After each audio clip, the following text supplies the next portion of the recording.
Hi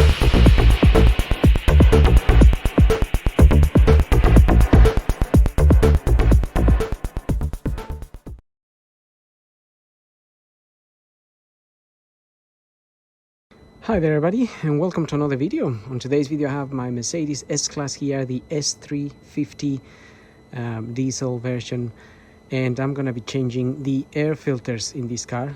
So there are two air filters, as this is a V6 engine.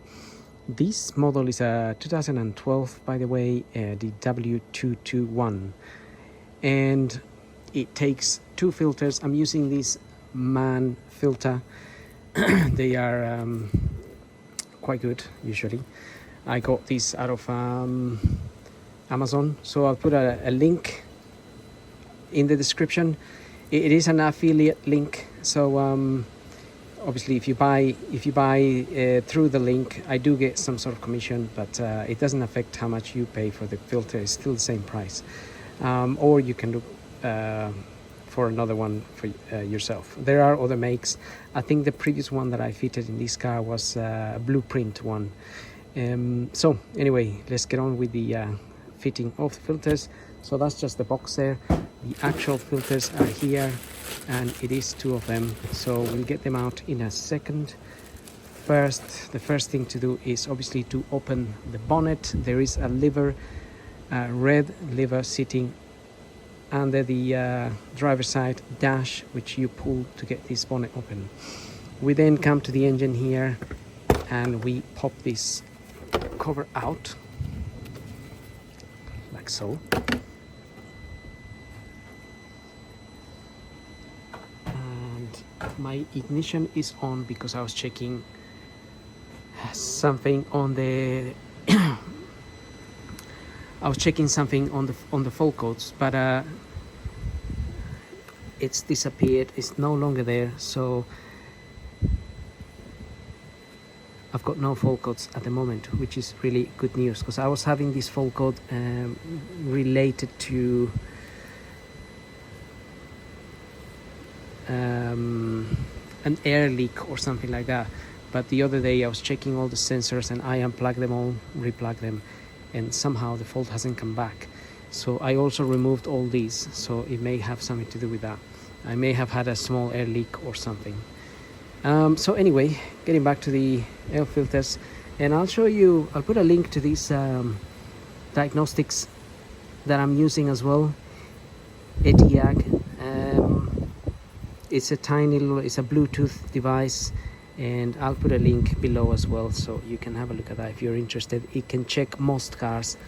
You can get live data. You can get quite a lot of information. It checks everything, the transmission, so it checks all the fault codes.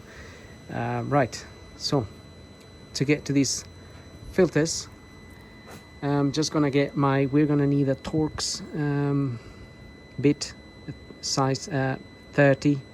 So I'm gonna get that now. Okay, I got my tools. I've got a flathead screwdriver.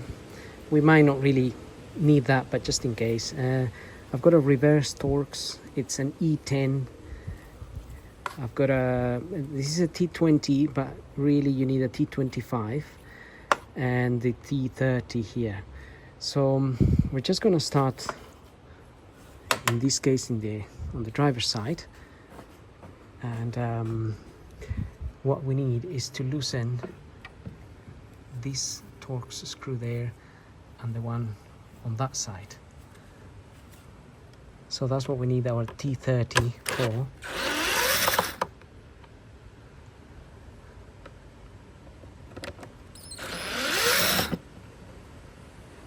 And just be careful not to drop those screws, because if you drop them,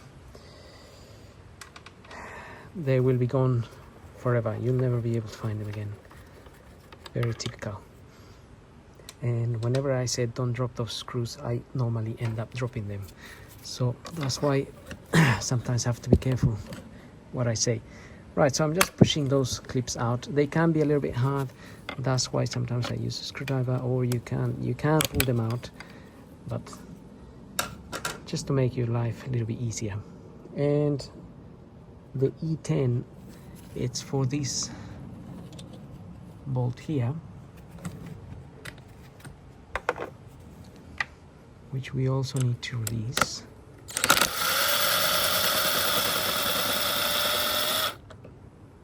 Okay.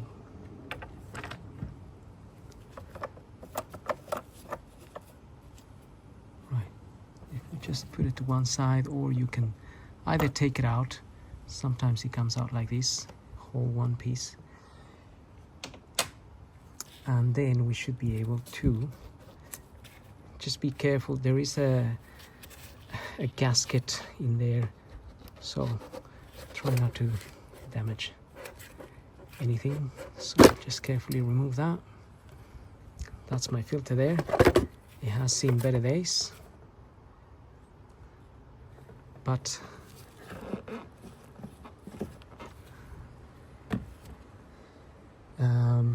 I think, yes, that was a blueprint. I mean, if you wanted to get a blueprint one, I can add a link to that as well. Maybe, maybe not. That is a blueprint ADU 172246 91941243. So on one of these filters you have that plugged in, and that measures the air coming into the intake. It measures the temperature and whatnot. So this side, it's for this side, and this one is for that other side.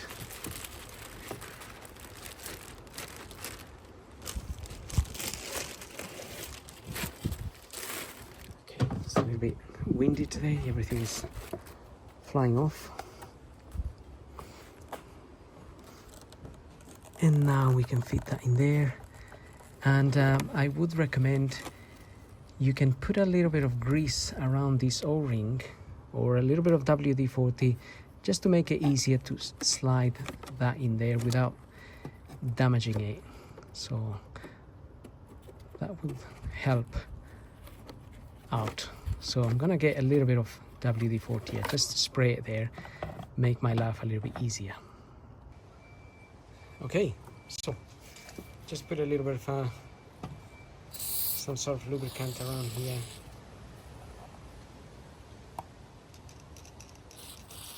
This one I'm using is similar to WD-40. It's just a slightly different one.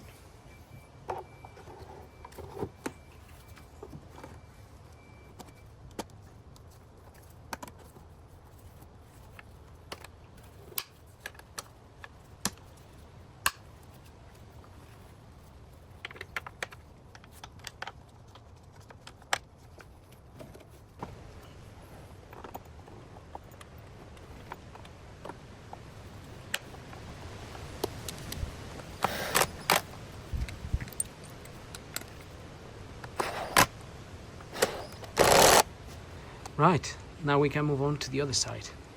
We finished with that side. We can now move on to this side. And on this side, we don't really need to use the E10.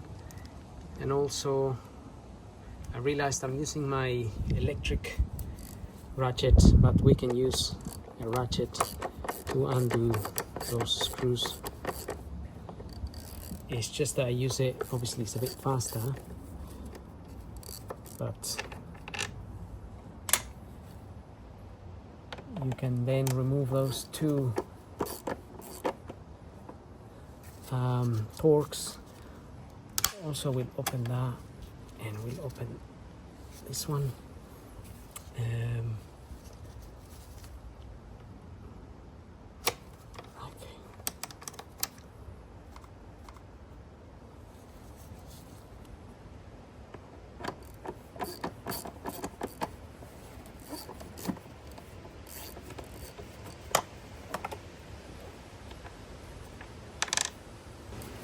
We can remove this sensor. So I went and changed my torque bits. I actually got the T25 now, so it fits properly.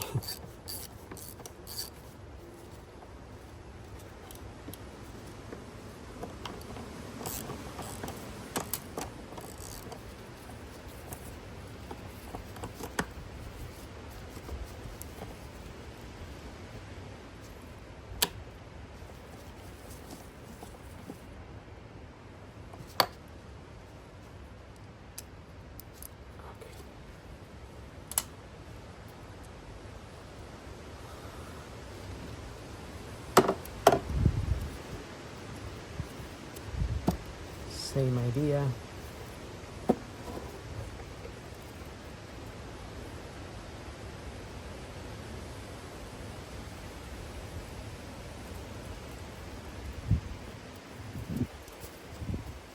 And make sure that sort of there's like a rubber gasket there. Make sure it's sitting properly, and also do make sure that when you fit this in, it also sits properly on that, because it has to sort of create some sort of seal. It's not perfect, but it does what it has to do.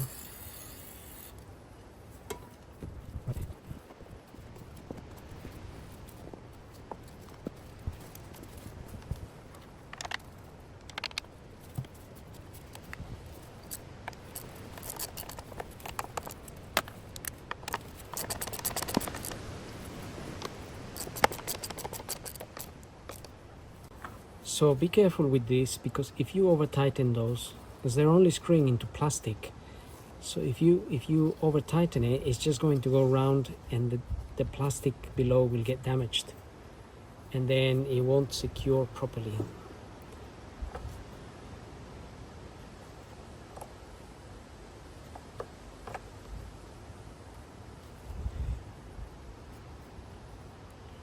So it should slide in there. It's got a little O-ring as well.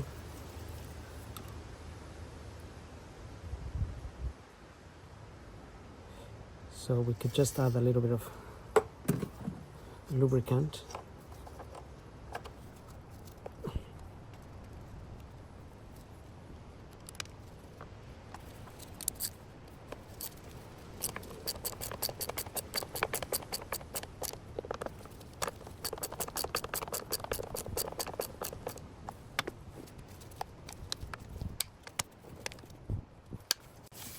Right, so those again, they're only going into plastic, so don't overdo them.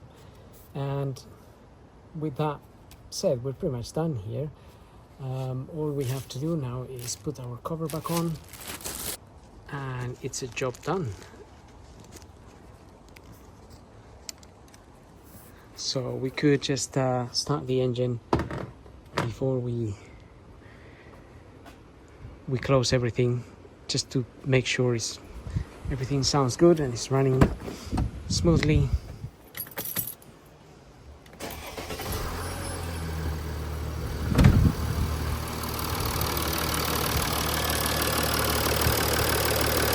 So that sounds good to me. And now we just put the cover back on, and happy days. So having said that, I hope the video helps. Don't forget to like, follow, subscribe. If you have any questions, go ahead and ask me, and I will reply with an answer if I can. And also check out the links below. I'll try and put links to all the tools that I used today, so you can easily have a look at them and buy them if you need them. So thank you for watching.